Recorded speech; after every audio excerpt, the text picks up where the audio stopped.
Replikasi dalam praktik analisis autentik pada teks sekolah.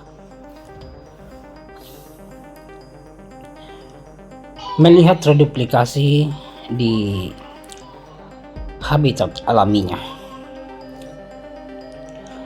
Setelah memahami jenis dan makna semantis reduplikasi secara teoritis, kini saatnya kita turun ke lapangan bahasa untuk melihat fenomena ini dalam aksinya. Pada bagian ini, kita akan menganalisis data autentik teks sekolah, bertujuan menguji teori-teori reduplikasi yang telah kita pelajari terhadap data nyata yang digunakan dalam konteks pendidikan.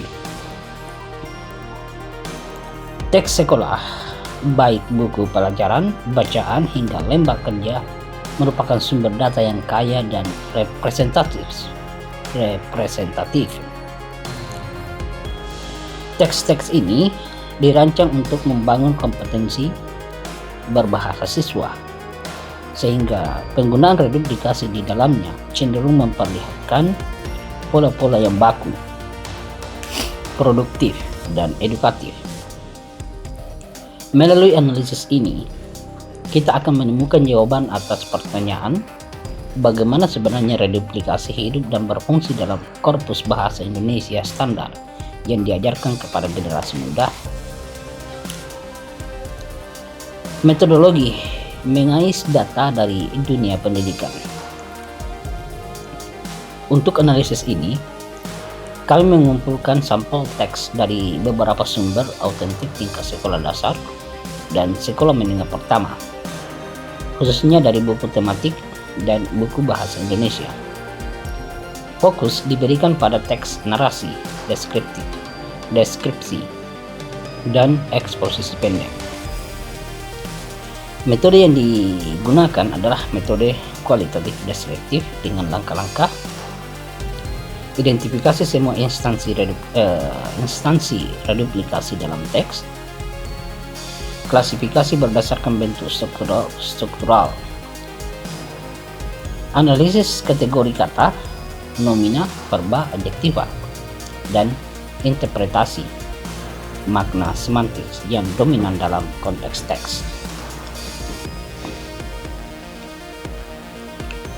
Temuan dan analisis pola-pola reduplikasi yang muncul.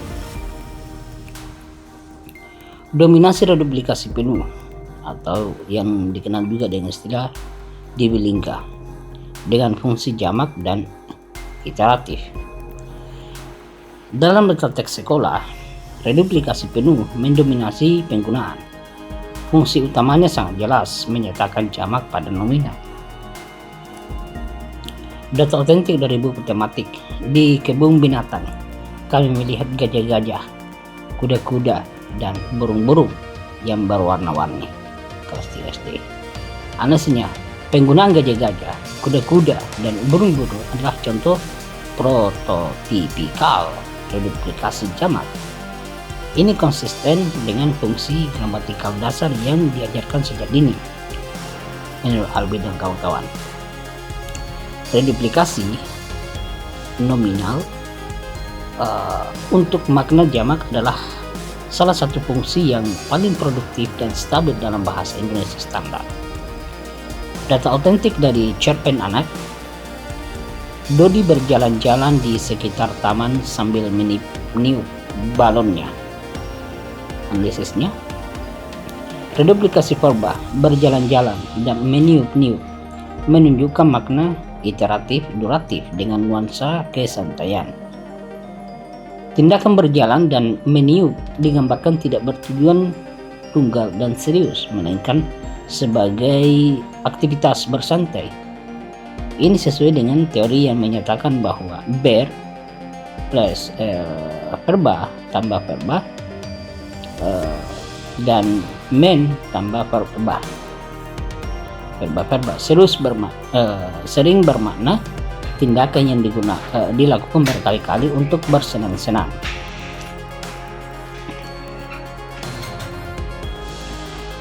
Reduplikasi adjektiva untuk intensifikasi dan deskripsi. Reduplikasi pada kata sifat banyak ditemukan dalam teks deskriptif untuk memperkuat gambaran. Data otentik dari teks deskripsi bahawan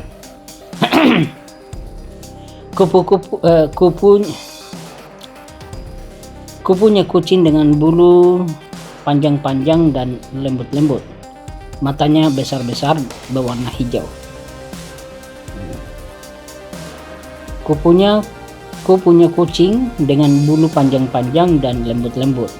Matanya besar-besar berwarna hijau. Kita analisis ya. Panjang-panjang, lembut-lembut, dan besar-besar berfungsi sebagai intensifier. Namun dalam konteks ini, intensitasnya lebih bersifat deskriptif yang hidup daripada penekanan emosional. Ini mengajarkan siswa untuk menggunakan reduplikasi sebagai alat stilistika untuk membuat deskripsi lebih hidup dan detail. Kehadiran reduplikasi yang telah dileksikalisasi. Teks sekolah juga memperkenalkan siswa pada bentuk-bentuk reduplikasi yang sudah padu dan harus dipahami sebagai satu leksen. Data otentik dari bacaan folklore. Sang raja kemudian membagikan harta benda kepada rakyatnya yang miskin. Prajurit itu mondar-mandir menjaga gerbang istana. Analisisnya, harta benda reduplikasi semu dengan perubahan fonem. Mondar-mandir reduplikasi penuh dengan perubahan fonem yang telah idiomatis adalah kata majemuk yang telah leksikalisasi.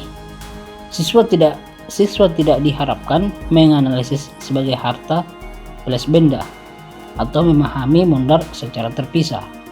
Kehadirannya dalam teks mengajarkan kosakata baru yang kaya secara historis dan kultural. Reduplikasi dengan afiksasi untuk makna yang lebih spesifik. Pola reduplikasi berumbuhan muncul untuk menyampaikan makna gramatikal yang lebih kompleks. Data otentik dari buku Bahasa Indonesia SMP. Kita harus hidup rukun dan saling tolong-menolong. Berhati-hatilah ketika menyeberang jalan. Tolong-menolong. Pola verb plus men tambah verb adalah contoh sempurna makna resiprokal. Teks sekolah menggunakan ini untuk menanamkan nilai sosial. Berhati-hatilah. Ber tambah hati-hati tambah lah menunjukkan makna intensif sekaligus imperatif. Reduplikasi hati-hati sendiri sudah bermakna penuh kehati-hatian, lalu mendapatkan prefiks ber dan partikel lah untuk menjadi perintah yang halus namun kuat. Kelangkaan relatif reduplikasi sebagian dwipurwa produktif. Bentuk seperti lelaki dan tetangga memang muncul, tetapi mereka diperlakukan sebagai kosakata semandiri. Reduplikasi sebagian yang produktif seperti dedaunan yang lebih sering muncul sebagai daun-daunan atau daunan dalam teks modern relatif jarang ditemukan dalam sampel. Ini menunjukkan bahwa dalam bahasa Indonesia standar yang diajarkan, produktivitas jenis ini sudah menurun. Implikasi pedagogis. Apa yang diajarkan oleh data? Analisis ini memberikan gambaran nyata tentang bagaimana reduplikasi disajikan dan secara implisit diajarkan pada pelajar. Pertama, fungsi komunikatif yang jelas. Teks sekolah menekankan fungsi reduplikasi yang paling komunikatif, menandai jamak, buku-buku, membuat deskripsi indah-indah, dan menyatakan tindakan berulang, bermain-main. Fungsi-fungsi abstrak atau sangat idiomatis muncul melalui kosakata yang sudah jadi bolak-balik. Pengenalan pada variasi bentuk. Siswa diperkenalkan pada berbagai pola dari yang sederhana, kucing-kucing, hingga yang berimbuhan, bersalam-salaman. Hal ini membangun kesadaran morfologis sejak dini. Kontekstualisasi makna. Makna reduplikasi selalu disajikan dalam konteks kalimat dan wacana yang utuh, bukan dalam bentuk kata lepas. Ini mengajarkan bahwa makna sangat bergantung pada konteks. Pembentukan kompetensi reseptif dan produktif. Dengan sering menjumpai bentuk ini, siswa membangun kompetensi reseptif. Penggunaan mereka dalam tugas menulis cerita atau deskripsi, kemudian mengasah kompetensi produktif mereka. Sebagai kesimpulan, reduplikasi sebagai tulang punggung deskripsi dan narasi. Analisis data otentik dari teks sekolah mengkonfirmasi bahwa reduplikasi bukanlah hiasan linguistik yang elitis, melainkan alat dasar yang fundamental dalam membangun makna dalam bahasa Indonesia. Bahkan pada tingkat pengajaran yang paling awal, ia adalah tulang punggung untuk menyatakan kejamakan, menguatkan deskripsi, dan menceritakan aktivitas yang berulang atau bersifat santai. Pola yang diajarkan cenderung konservatif dan berfokus pada bentuk-bentuk yang produktif dan stabil.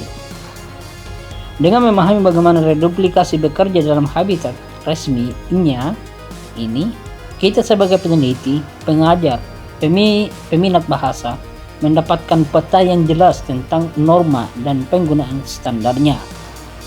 Analisis ini juga membuka pintu untuk penelitian lanjutan. Bagaimana penggunaan reduplikasi dalam teks sekolah ini dibandingkan dengan penggunaan dalam bahasa lisan siswa di dalam media sosial atau dalam sastra? Jawabannya akan semakin memperkaya pemahaman kita tentang dinamika reduplikasi dalam kehidupan berbahasa yang sebenarnya.